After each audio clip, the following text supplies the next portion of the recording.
There's something strangely compelling about a match that hasn't even started yet, a quiet tension that builds not from what we've seen, but from everything we remember. Two players, two timelines, and one court in Madrid that seems to amplify both history and possibility at the same time. Before a single ball is struck, this matchup already feels like a collision between past lessons and present belief. Because this isn't just another early round encounter on clay.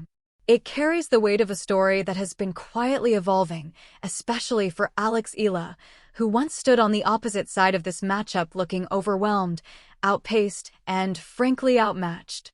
Back then, the rallies felt shorter, the decisions rushed, and the confidence fragile.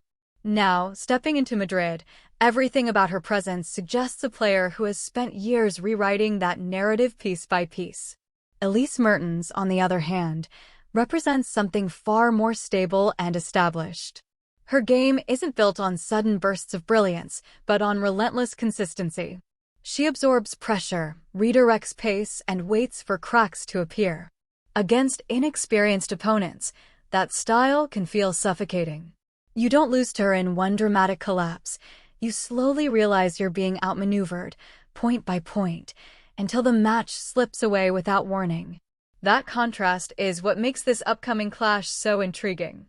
Eala arrives with momentum and a sense of growth that's difficult to quantify but easy to feel. Mertens arrives with a blueprint, a system that has worked against countless players trying to break through at this level. One brings evolution, the other reliability. And then there's Madrid itself, a tournament that never quite behaves like a traditional clay event. The altitude speeds things up just enough to reward aggressive instincts, yet the surface still demands patience and precision. It's a setting that can either elevate a rising player's confidence or expose every inconsistency in their game. Timing becomes everything here, not just in strokes, but in decision-making under pressure. The anticipation around when this match will take place has been steadily building, not just because of the players involved, but because of how unpredictable the scheduling can feel. Madrid's daily order of play often shifts depending on weather, match durations, and broadcast priorities.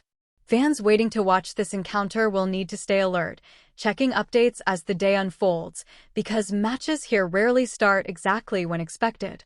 That uncertainty adds another layer to the experience, forcing viewers to remain engaged long before the first serve.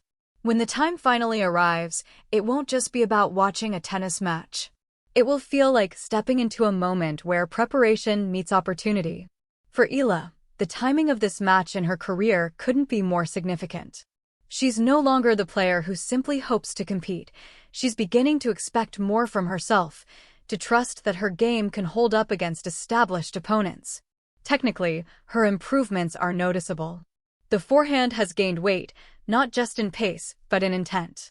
She's striking through the ball with a clarity that suggests she knows exactly what she wants to do with each shot. The backhand, once more defensive, now carries enough depth to keep opponents from stepping in too easily. But perhaps the most important change isn't mechanical at all.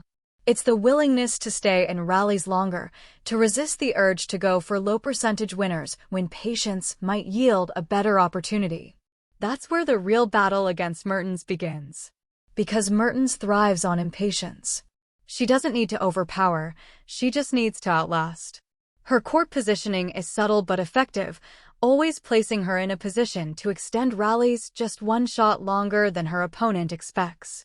Over time, that extra ball becomes mentally exhausting. So the question becomes whether Eala can maintain her composure when rallies stretch beyond comfort. Can she resist the temptation to force the issue too early? Can she trust her evolving game enough to construct points rather than rush them? Another layer to this matchup is the serve, often overlooked but crucial in Madrid conditions. The slightly faster court rewards players who can generate free points or at least start rallies on their terms. Mertens' serve isn't overpowering, but it's precise, often setting up the next shot rather than ending the point outright.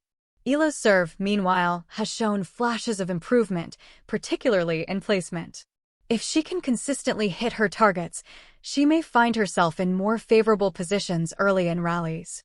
From a viewer's perspective, knowing when and how to catch this match becomes part of the experience.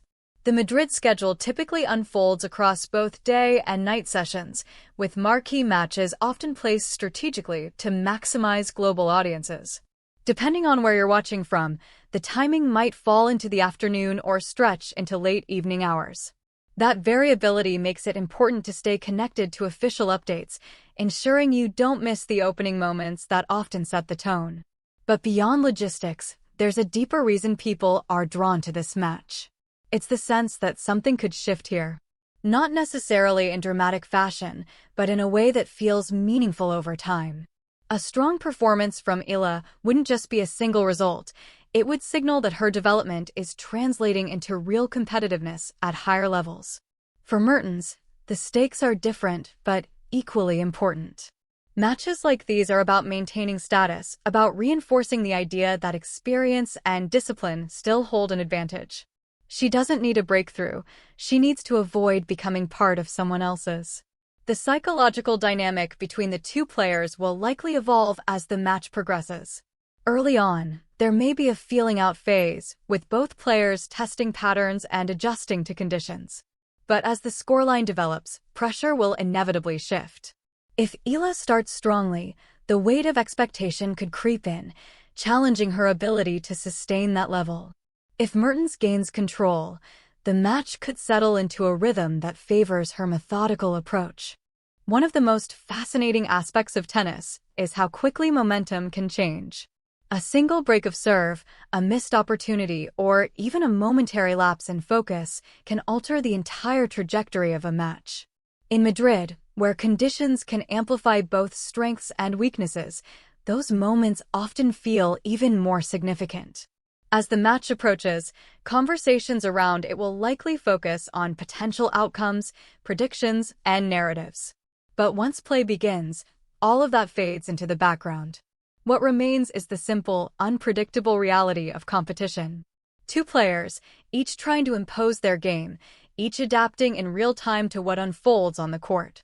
And that's ultimately what makes this encounter worth watching, regardless of the final score. It's not just about who wins or loses, but about how the match reveals the current state of both players. It's about seeing whether growth can withstand consistency, whether ambition can challenge experience. When the first serve is struck, everything leading up to it becomes context rather than conclusion. The past meetings, the training sessions, the travel, the preparation, all of it converges into a few hours of competition that will either reinforce expectations or disrupt them entirely. For viewers tuning in, there's a certain satisfaction in witnessing that process unfold live. Knowing the time and schedule is important, of course, but it's the unpredictability within those hours that keeps people engaged. No script, no guarantees, just the unfolding of a story that can only be told in real time.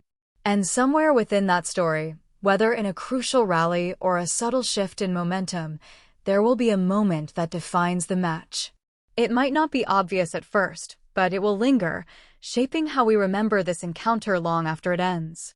Because in tennis, especially at tournaments like Madrid, the most compelling moments aren't always the loudest ones. Sometimes they're quiet decisions, small adjustments, or brief flashes of clarity under pressure.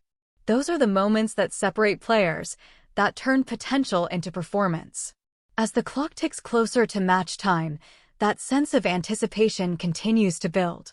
Not because we know exactly what will happen, but because we don't. And in that uncertainty lies the true appeal of this matchup, a reminder that every match is a new chapter, waiting to be written point by point.